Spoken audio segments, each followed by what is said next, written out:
Assalamualaikum warahmatullahi wabarakatuh. Innal hamdalillah nahmaduhu wa nasta'inuhu wa nastaghfiruh wa na'udzu billahi min shururi anfusina wa min sayyiati a'malina. Man yahdihillahu fala mudilla lahu wa may yudlil fala hadiya lahu. Asyhadu an la ilaha illallah wa asyhadu anna Muhammadan abduhu wa rasuluh. Saudara seiman, sidang salat Jumat yang dirahmati Allah Subhanahu wa taala, tidak lupa khatib senantiasa mengingatkan kepada diri khatib pribadi dan jamaah sekalian agar senantiasa meningkatkan iman dan ketakwaan kita, istiqomah kita kepada Allah Subhanahu wa taala dan menjauhi semua larangannya. Saudara seiman, sidang salat Jumat yang semoga dirahmati Allah, di antara doa yang paling sering dilantunkan setelah salat adalah Rabbana atina fid dunya hasanah wa fil akhirati hasanah wa qina adzabannar. Lalu sejatinya apa itu kebaikan dunia dan akhirat?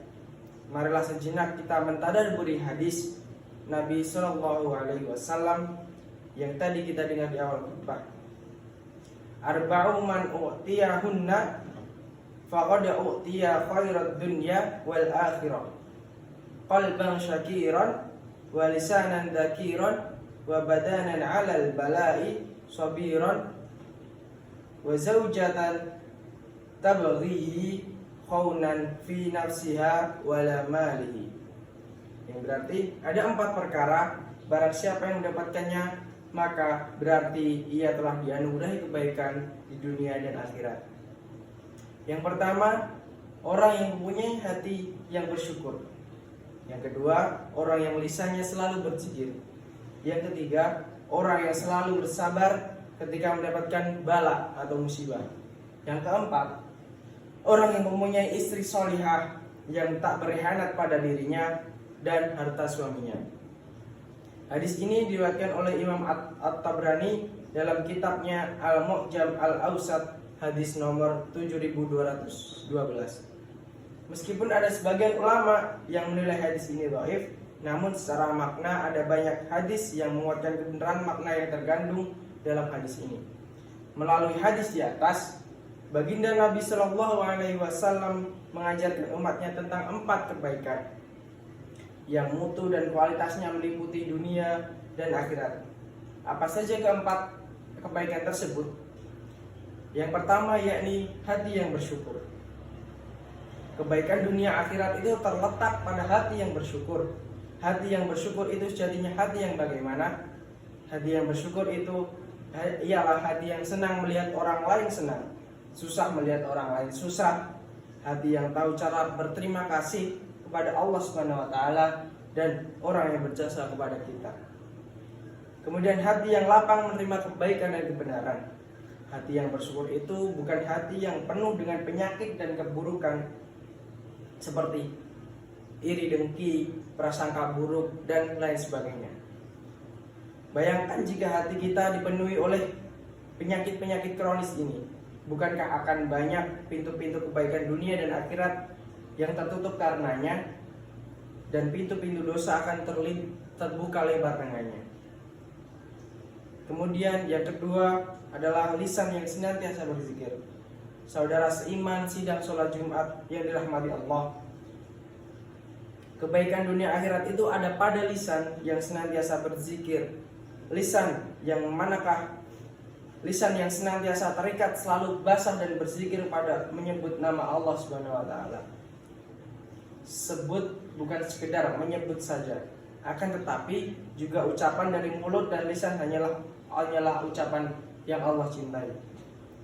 Lisan yang ketika ditimpa musibah dan mendapat cobaan berucap innalillahi wa inna ilaihi raji'un. Lisan yang ketika mendengar nikmat senantiasa berucap alhamdulillah.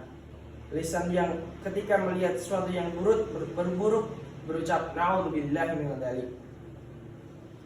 Lisan yang jika berbuat salah langsung segera mengucap astagfirullah.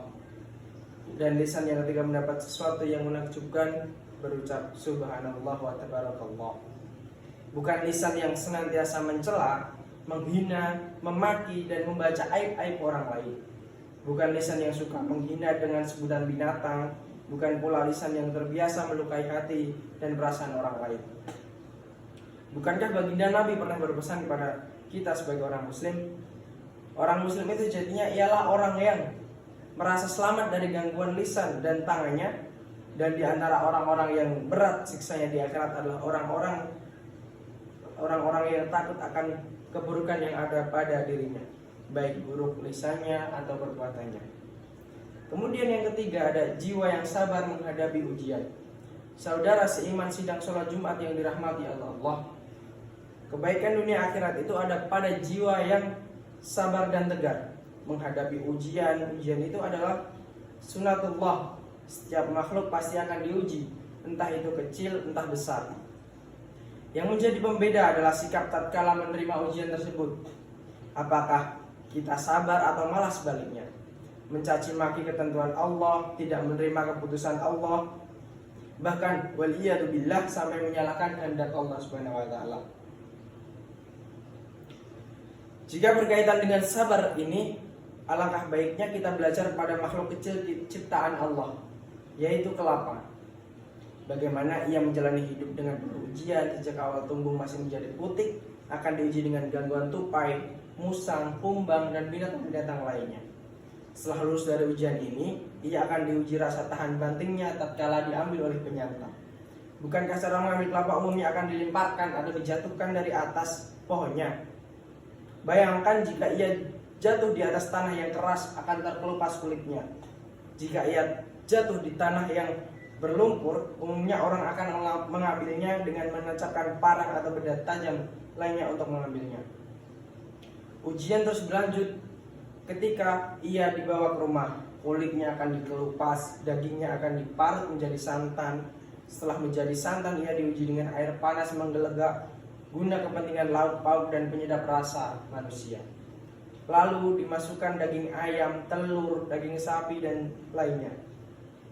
Pertanyaannya sekarang, apakah setelah lauk pauk itu siap saji dan siap santap, si penyantap akan bertanya, apakah kelapa telah masak atau justru yang ditanyakan sebaliknya? Misalkan, apakah gulai ayam telah masak? Padahal siapa yang sejatinya mengubah keadaan? Siapakah yang mendapat ujian paling berat dan paling banyak hingga lauk pauk menjadi siap saji dan rasanya enak? Bukankah kelapa? Itulah contoh kecil ujian dari makhluk Allah bernama kelapa. Terkadang dalam kehidupan ini kita yang berjasa, namun kita tidak dianggap berjasa. Kita yang beramal, namun orang lain yang mendapat apresiasi. Tidak mengapa. Bagi seorang mukmin yang baik, yang harap hanya ridha Allah Subhanahu wa taala, bukan yang lain, bahkan tidak berlebihan dan tidak salah kita maknai bahwa kelapa dan dalam hal ini hanya menjalankan prinsip hidup.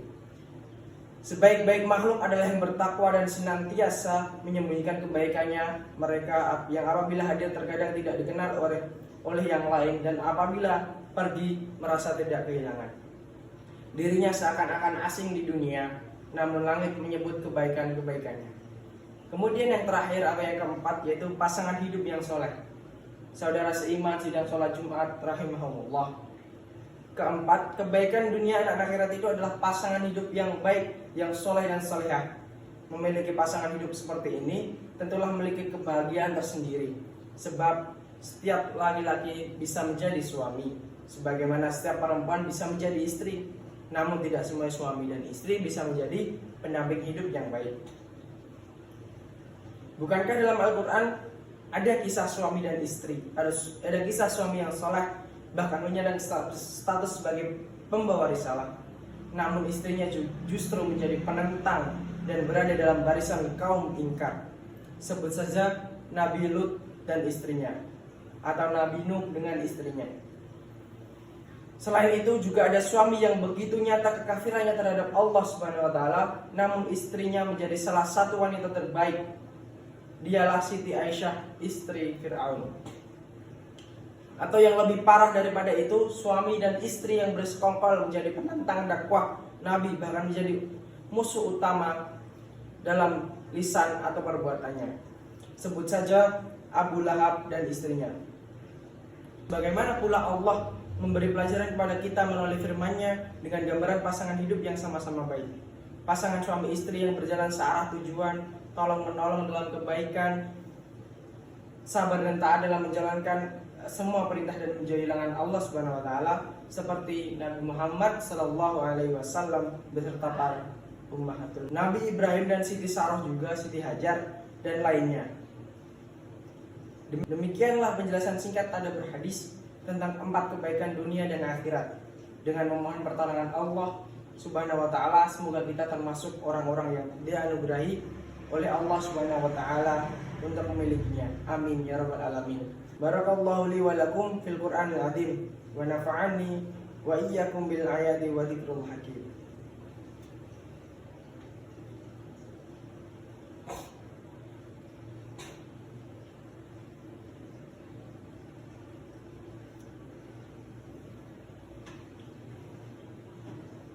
Alhamdulillahilladzi taufiquhu al-mutawatiru ata'uhu wa tasdiqutuhu wa asyhadu an la ilaha illallah wahdahu la syarika lah ta'ziman li sya'nihi wa asyhadu anna Muhammadan 'abduhu wa rasuluh da'iyul liridwanihi wal hadiyyu ila ihsanihi sallallahu alaihi wa ala alihi wa sahbihi wa ashabihi wa sallama tasliman katsiran ila yaumil liqa'i.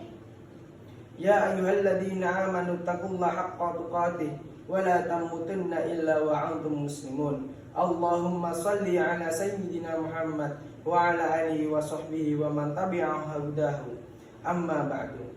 A'udzu billahi minasyaitonir rajim. Bismillahirrahmanirrahim. Innallaha wa malaikatahu yusholluna 'alan nabi.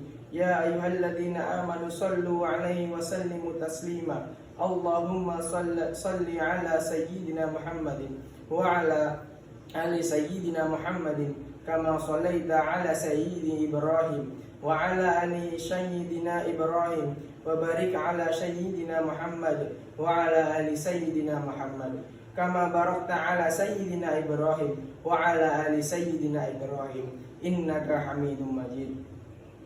Allahumma aslih lana dinina alladhi huwa ismatu amrina wa aslih lana dunyana allati fiha ma'ashuna wa aslih lana akhiratana allati fiha ma'aduna waj'al hayata ziyadatan lana fi kulli khairi waj'al mauta rahatan lana min kulli syarri. Allahumma inna na'udzu bika minal ajzi wal kasali wa na'udzu bika minal jubni wal harami wa na'udzu bika min fitnatil mahya wal mamati wa na'udzu bika min adzabil qabri wa adzabin nar. Allahumma inni nas'aluka fi'lal khairat wa tarkal munkarat wa hubbul maskin wa an taghfir lana wa tarhamna wa an taqbidna ilaika ghairu maqtunin wa nas'aluka hubbaka wa hubba man yuhibbuka wa hubba kulli amalin yuqarribuna ila hubbaka. Ibadallah, innallaha ya'muru bil 'adli wal ihsani wa ita'i dzil qurba wa yanha 'anil fahsya'i wal munkari wal baghi ya'idukum la'allakum tadhakkarun. Wa aqulu qawli hadha wastaghfirullahal 'azim li wa lakum fastaghfiruhu innahu huwal ghafurur rahim.